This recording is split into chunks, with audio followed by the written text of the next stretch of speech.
সোনামণি মা বোনেরা, সোনার টুকরো বন্ধুরা, আমার সুধী মানুষেরা, আব্বাজান ভাইজানেরা, দয়ার নবীর বিবি আম্মা জান আয়েশা, দয়ার নবীর বিবি জান, আমাদের মা উম্মাহাতুল মুমিনিন আম্মা আয়েশা আসরের নামাজটা পড়ে দরজার কাছে দাঁড়িয়ে আছে। এইদিকে তাকান, মা আয়েশা দরজার কাছে দাঁড়িয়ে আছে। নবী মসজিদে গেছেন, নবী কখন আসবেন, মা আয়েশা অপেক্ষা করে আছে, নবী আসে না। সূর্য পাটে চলে গেল, সূর্য অস্ত চলে গেল।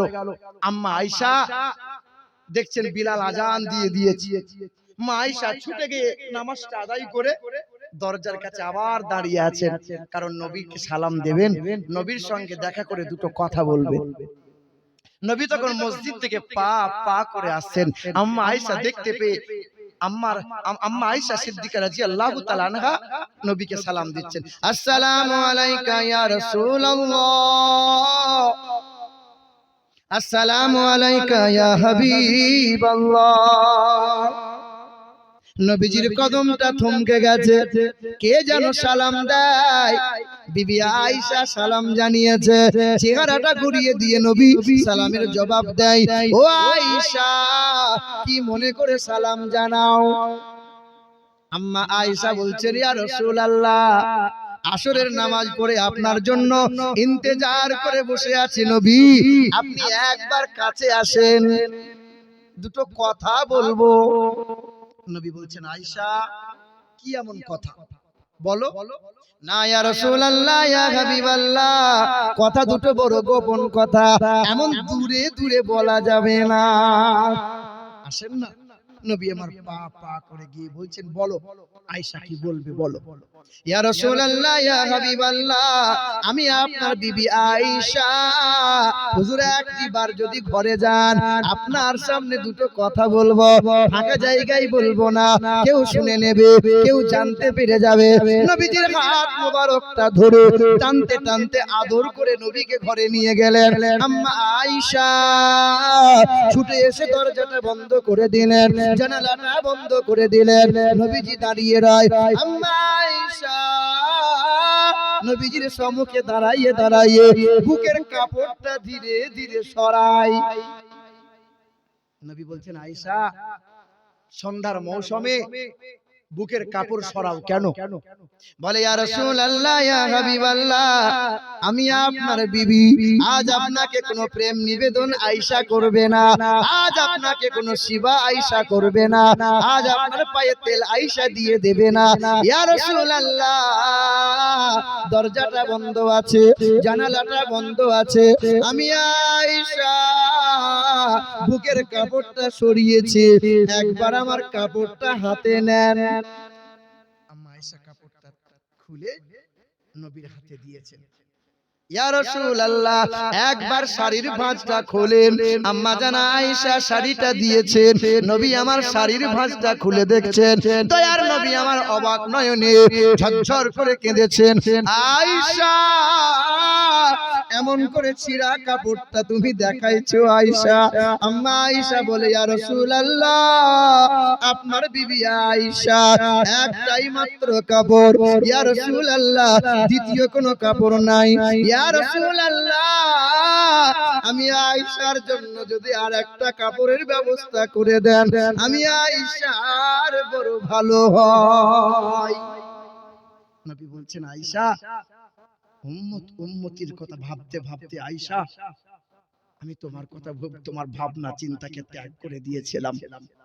আয়েশা, আর কটা দিন শাড়িটা পরো, কয়েকদিন পরে আমি তোমাকে শাড়ির একটা ব্যবস্থা করে দেবো। এ আয়েশা, ওই যে মদিনার সারি সারি খেজুর গাছ দেখতে পাও, জি হ্যাঁ, ওই খেজুর গাছের পাতা দিয়ে শাড়িটা সেলাই করে নাও। আম্মা আয়েশা বলেন, ইয়া রাসূলুল্লাহ, আমি আয়েশা খেজুরের পাতা নিয়ে এসে শাড়িটা সেলাই করতে চেয়েছিলাম, তবে দরজাটা বন্ধ করতে হয়, জানালাটা বন্ধ করে দিতে হয়, আমি আয়েশার ঘরটা অন্ধকার হয়ে যায়। আয়েশা, একটু বাতি জ্বালাও, প্রদীপ জ্বালাতে পারো তো? ইয়া রাসূলুল্লাহ, আপনার বিবি আয়েশার ঘরে বাতি জ্বালানোর মতো তেলটুকুও নাই। বলে আয়েশা, অন্ধকারে জীবন কাটাচ্ছ, হায় হায় হায়। আয়েশা, দাও একটা তেলের জায়গা দাও, মদিনা শহর থেকে একটু তেল নিয়ে আস। আম্মা জান আয়েশার ঘর থেকে নবী আমার তেলের একটা জায়গা তুলে নিয়েছেন। নবী 4 কদম আগিয়ে দিয়েছে, দরজা থেকে নবী পা বাড়িয়েছেন। আম্মা আয়েশা নবীর জুব্বা মুবারকটা টেনে ধরেছেন। ছাড়ো আয়েশা। না ইয়া রাসূলুল্লাহ, আপনি যাবেন না। ছাড়ো, আমি তেল নিয়ে আসি। না ইয়া রাসূলুল্লাহ, আপনাকে আমি আয়েশা যেতে দেব না। আয়েশা, তেল যদি না নিয়ে আসি বাতি কেমনে জ্বালাইবে বলো? আম্মা জান আয়েশা বলেন, হুজুর আপনি আমার জন্য তেল চাইতে যাবেন, মদিনার কোন মানুষ যদি না দেয়, মদিনার কোন মানুষ যদি আপনাকে ছোট বড় কথা শুনিয়ে দেয়, আমি আয়েশা সহ্য করতে পারবো না। আমি আয়েশার জন্য আপনাকে তেল আনা লাগবে না। হে মুসলমান গোবরা এলাকার মা বোনেরা, নবীর বিবি আম্মা আয়েশার জন্য একটা শাড়ির প্রয়োজন ছিল। বেনামিতে 3000 টাকা। নারে তাকবীর, নারে তাকবীর, নারে রিসালাত। বেনামিতে 3000 টাকার দাতা বলো মারহাবা। ছেলে মেয়ে আল্লাহ ওয়ালা দিও তার ঘরেতে, আরে বড়ই খুশিতে রেখো আল্লাহ দানের ওসিলাতে। আরে মা বাবার কবরে দিও জান্নাতি বিছানা, কবরে হাসরে যেন তারা কখনো কষ্ট পায় না।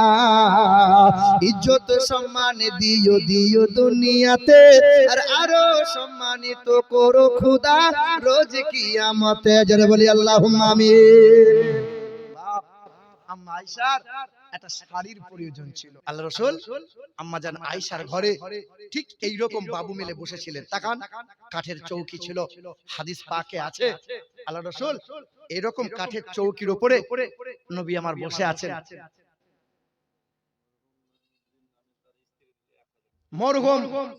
মরহুম নঈমউদ্দিনের নামে তার স্ত্রী দিয়েছে 500 টাকা, আল্লাহ দানকে কবুল করেন। এইদিকে তাকান, আল্লাহ রাসূল এরকম কাঠের চৌকির উপরে বসে আছেন মা আয়েশার ঘরে। নবীজির বয়স তখন 61 প্লাস। তাকান, মুরব্বি বাপ যারা শুনেন, তখন আল্লাহ রাসূল বলছেন আয়েশা, এ আয়েশা।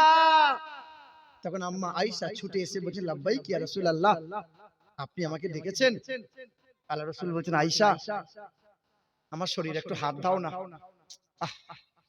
মা আয়েশা ছুটে এসে নবীর শরীরে হাতটা বুলিয়ে বলছেন ইয়া রাসূলুল্লাহ, আপনার শরীর খুব গরম গো নবী, আপনার খুব জ্বর এসেছে গো রাসূল। আল্লাহ রাসূল কেঁদে বলেছিলেন আয়েশা রে, 3 দিন ধরে শরীরটা খুব জ্বর। আয়েশা, একটু জাইতুনের তেল গরম করে নিয়ে আমার পিঠে একটু লাগিয়ে দাও না আয়েশা। এই যে মা শোনো, আম্মা আয়েশা দৌড়ে গেলেন, জাইতুনের তেল উষ্ণ গরম করে নিয়ে নবীর পিঠের কাছে দাঁড়িয়ে, তখন নবীর শরীরে সাদা রঙের একটা চাদর ছিল, চাদর। আম্মা আয়েশা বলছেন ইয়া রাসূলুল্লাহ, আপনার চাদরটা একটু তুলে ধরেন, তুলে ধরেন, আমি আপনার পিঠে একটু তেল লাগাইয়ে দিই।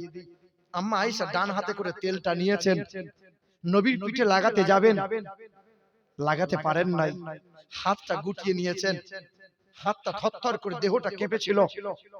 আম্মা আয়েশা চোখের পানিটা কোন দিয়ে গড়িয়ে গেছে।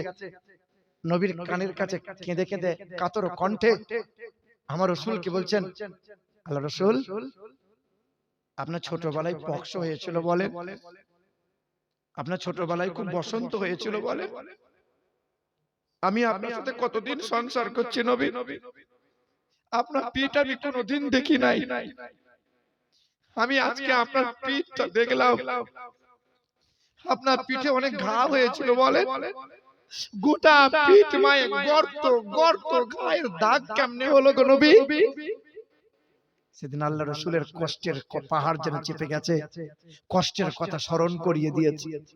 বলে আয়েশা, আয়েশা রে, নবী পয়গম্বরদের চেহারায় কখনো পক্স বসন্ত হয় না রে আয়েশা। আল্লাহ রাসূল, আপনার শরীরে ফোড়া হয়েছিল, আপনার শরীরে ঘা হয়েছিল, আপনার দেহগুলো দাগ দাগ গর্ত গর্ত কেমনে হলো? নবীজি আয়েশার হাতটা ধরে সামনে নিয়ে বলেছিলেন, আয়েশা তুমি শোনো নাই, 10 বছর আগে এই কোরআনের বাণীটা নিয়ে গিয়েছিলাম, তায়েববাসীর সামনে বলেছিলাম লা ইলাহা ইল্লাল্লাহ আনা রাসূলুল্লাহ, তোমরা এক আল্লাহকে মেনে নাও, আমি রাসূলকে স্বীকার করে নাও। জানো আয়েশা তায়েফের নিষ্ঠুর বেঈমানরা বলেছিল মুহাম্মদ শিশুকালে হালিমার বলে লালিত পালিত হলে আর বড় হয়ে তায়েফ শহরে নিজেকে নবী বলে প্রচার করতে এলে, মুহাম্মদ এখান থেকে বেরিয়ে যাও, মরে গেলে মাটি দেওয়ার লোক পাবে না। সেদিন বেঈমানরা এমন করে মেরেছিল, সাদা রঙের জুব্বা মোবারকটা ছিঁড়ে চামড়া ফেটে মাংসের মধ্যে পাথরগুলো গেঁথে গেঁথে গিয়েছিল।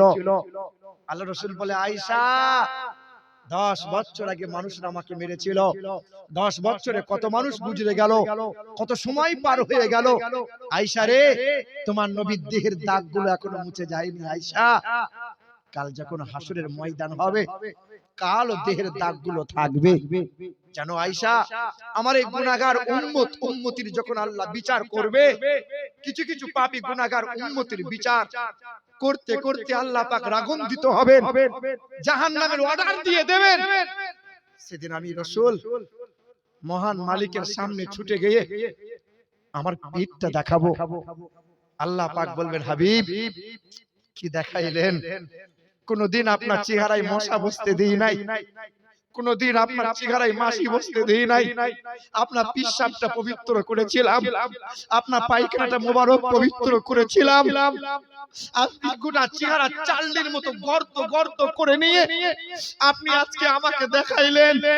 হাবিব কি চাইছেন বলেন? আপনি প্রতিশোধ চান তো প্রতিশোধ নেন। আল্লাহ রাসূল বলবেন আল্লাহ কোনদিন প্রতিশোধ চাই নাই, কোনদিন কারো বিরুদ্ধে মামলা করি নাই, কারো বিরুদ্ধে বদদুয়াও করি নাই, আজ তোমার কাছে কারোর কাছে প্রতিশোধ আমি চাই না। আল্লাহ আমার উম্মত বড় দুর্বল, আমার উম্মত বড় গুনাহগার, আমার উম্মত বড় পাপী, আমার উম্মতিকে জাহান্নামে দিও না মালিক, আমার উম্মতকে জাহান্নামে দিও না। আল্লাহ বলবেন হাবিব জীবন ভর এই উম্মতের জন্য কাঁদলেন, আজ আপনি এই উম্মতের জন্য কেঁদে যাচ্ছেন। আপনি কি একবার আপনার উম্মতের আমলনামাটা দেখেছেন? কাঁদছেন তো উম্মতের জন্য। তখন আল্লাহ রাসূলকে আমলনামা দেখানো হবে। আল্লাহ রাসূল এই উম্মতের আমলনামাটা নিয়ে পাতা উল্টাবে, আর নবী কেঁদে আফসোস করে বলবে হায় উম্মত, জীবন পেলে, বছর পেলে, মাস পেলে, দিন পেলে, রাত পেলে, আমার কথা কোনোদিন তোমার মনে হয়নি বলো? আমার প্রতি এতটুকু তোমার মায়া হয়নি বলো? জানো আমি মক্কা থেকে মদিনায় চলে গিয়েছিলাম, মক্কা আমার পৈতৃক ভিটা ছিল, মক্কা আমার মাতৃভূমি ছিল, মক্কা আমার জন্ম ভিটা ছিল, কিন্তু মক্কার বেঈমানরা থাকতে দেয় নাই, মক্কার বেঈমানরা গলায় গামছা দিয়ে ফাঁস দিয়ে দিয়েছিল, কিন্তু উম্মত 1 মিনিটের জন্য তোমাকে ভুলে যায় নাই। মক্কা থেকে মদিনায় হিজরত করেছিলাম 480 কিলোমিটার রাস্তা, 14 দিন পায়ে হেঁটে গিয়েছিলাম, 1 মিনিটের জন্য উম্মত আমি তোমাকে ভুলে যাই নাই। জানো উম্মত মদিনাতে গিয়েছিলাম, মক্কার বেঈমানরা মক্কা থেকে চক্রান্ত করেছিল, নবী মুহাম্মদের মাথা যে কেটে আনতে পারবে 200 উটের প্রতিযোগিতা লাগানো হবে। আমি উম্মত সেদিন তোমাকে ভুলে যাই নাই, দন্ত মোবারক শহীদ করেছিলাম, উম্মত তোমাকে আমি ভুলে যাই নাই। জানো উম্মত মদিনা থেকে 3 দিন চলে গিয়েছিলাম, না খাওয়া না পান করা না আরাম ছিল, 3 দিন এক লাগার সিজদায় পড়ে তোমার জন্য শুধু বলেছিলাম আল্লাহ আমার উম্মতকে তুমি রক্ষা করে নাও, আল্লাহ আমার উম্মতকে জাহান্নামে দিও না আল্লাহ। জানো উম্মত বেঈমানরা গোটা পিঠটা মেরে চালনির মতো করে দিয়েছিল, উম্মত আমি তোমাকে ভুলে যাই নাই। এই মাথাটা বেঈমানরা 2 বার ফাটিয়ে দিয়েছিল, কিন্তু উম্মত আমি তোমাকে একদিন এক সময়ের জন্য ভুলে যাই নাই। আম্মা জান আয়েশা বলেন 9 বিবির ঘরে 3 মাস উনুন জ্বলে নাই, কিন্তু প্রতিবার প্রতিক্ষণ আমরা দেখেছি নবীর মুখে বারবার একটাই শব্দ, আল্লাহ তুমি আমার উম্মত উম্মতিকে রক্ষা করো, তুমি আমার উম্মত উম্মতিকে বাঁচিয়ে নাও। আমরা সেই নবীর উম্মত, নবীর চোখের পানিটা মুছানোর জন্য মাত্র 1,000 টাকা চেয়েছিলাম, 5টা মানুষ নাম লিখিয়ে দিয়েছে। এখানে কোনো আল্লাহর বান্দা নাই, মুসাফির হালতে আছি, মরহুমাদের জন্য একটু দোয়া করে দিয়ে যাব, বাপ মায়ের জন্য একটু কেঁদে মালিকের দরবারে চোখের পানি ফেলে দোয়া করে যাব। আল্লাহর কোনো বান্দি নাই এখানে, আমার কোনো বোন নাই যে ছুটে এসে বলবে একটা শাড়ির দাম চেয়েছিলেন 1,000 টাকা, হুজুর দেব ইনশাআল্লাহ। বলে তুষারুল শেখ, তুষারুল শেখ 1600 টাকা। আলহামদুলিল্লাহ, আল্লাহ দানকে কবুল করে নাও, খেতে খামারে বরকত দাও, আল্লাহ তামাম মুশকিলকে আসান করে দাও। নারে তাকবীর, নারে রিসালাত, ইয়া রাসূলুল্লাহ। 1600 টাকা বাপ 1000 করে চাইছিলাম, 5 জনা হয়ে গেল, 6 নম্বরে কেউ পারবো। আল্লাহ আসমান জমিন সৃষ্টি করেছেন 6 দিনে, কোন বাপ 1,000 টাকা নামটা লিখিয়ে বলেন যে আমার আব্বার জন্য দেন। বেটা বাপ মাকে ভালোবাসো, আরে পীর সাহেবের পায়ে চুমু খাও, পীর সাহেবের হাতে চুমু খাও, যেখানে মন চাইবে সেখানে চুমু খাও। একবার বাপের পায়ে চুমু খেয়ে দেখবি তো, বাপের পা নরম নয়, বাপের পা খসখসে হয়ে আছে, কারণ তোর জন্য রাত দিন মেহনত করে বাপের পায়ের চামড়া মোটা হয়ে গেছে। কোনদিন বাপের পায়ে তেল লাগিয়েছো, মায়ের পায়ে তেল লাগিয়েছো? পীর সাহেব এলে তো এখানে তেল ওখানে তেল দাও। বেটা পীর সাহেবকে করতে মানা করি নাই, বাপ মাকে কদিন করেছো বলো? বাপ মায়ের দোয়াতে হক্কানি আলেম হয়, বাপ মায়ের দোয়াতে হক্কানি আলেম হয়, হাফেজ কোরআন হয়, বাপ মায়ের দোয়াতেই পীর হয়, আল্লাহর ওলি হয়। আবার বাপ মায়ের দোয়াতে কত সায়েন্সের ছাত্র ইংরেজিতে কথা বলে কিন্তু পাগল। মালদা জেলায় স্টেশন থেকে বেরিয়ে দেখছি এক শিক্ষিত ছেলে ইংরেজিতে কথা বলে। জিজ্ঞাসা করলাম ভাই কি ব্যাপার? বলে ইংরেজিতে কথা বলে কেন জানো? এই ছেলে সায়েন্সের ছাত্র ছিল, জি হ্যাঁ, চাকরি পেয়েছিল, মাসে 60,000 টাকা বেতন ছিল। 3 মাস পরে নিজের মাকে লাথি মেরে বারান্দা থেকে ফেলে দিয়েছিল। মায়ের চোখের পানি যাবে কোথায়? বেটা শিক্ষিত হতে পারে কিন্তু ইংরেজিতে কথা বলবে, পাগল পাগল। মায়ের বদদুয়া নিও না। পৃথিবীর জমিনে সবার আগে বাপ মায়ের দোয়া লাও, বাপ মায়ের তেল পায়ে তেল মালিশ করো, বাপ মায়ের পায়ে চুমা খাও। বেটা বাপ মা তো চলে গেছে, আরে বাপ মায়ের জন্য জান্নাতি যত হাওয়া পাই, জান্নাতি মেওয়া পাই, জান্নাতি পোশাক পাই, এইরকম কোন বাপ মায়ের নেক সন্তান পারবে না? 1,000 টাকা দেনেওয়ালা তুষারুল দিল, জি আলহামদুলিল্লাহ। 1600 টাকা ডালিম ভাই দিয়েছে, 1000 টাকা আবু তালেব দিয়েছে, 5000 টাকা এই মুরব্বি বাপ দেবে, 1000 টাকা বেনামিতে দিয়েছে, 1000 টাকা। জি 1000 টাকা বাপের জন্য মায়ের জন্য চাইছিলাম, হবে ইনশাআল্লাহ? জি হবে। আর শেষের বেলায় একটু সুগারের ওষুধটা দিয়ে যাব। যে সমস্ত মহিলারা সুগারের রোগে ভুগছেন, যে সমস্ত ভাইরা সুগার রোগে ভুগছেন, সুগারের ওষুধটা নিয়ে যাবেন ইনশাআল্লাহ। হবে 1,000 টাকা দেনেওয়ালা কোন ভাই আছেন?